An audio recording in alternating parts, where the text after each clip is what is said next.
ola bilər və yaxud da meyvə ola bilər.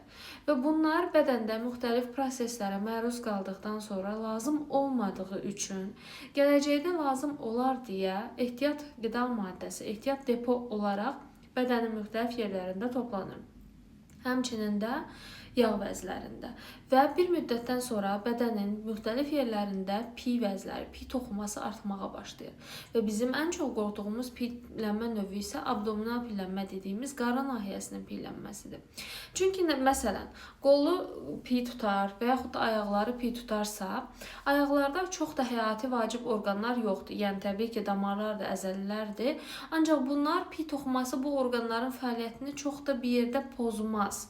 Ancaq qarın boşluğunda çox həyati orqanlar yerləşir. Belə ki, qaraciyərimiz, ödümüz, dalağımız, mədəmiz, mədəaltı vəzi, bağırsaqlar və bunlar təbii ki, bir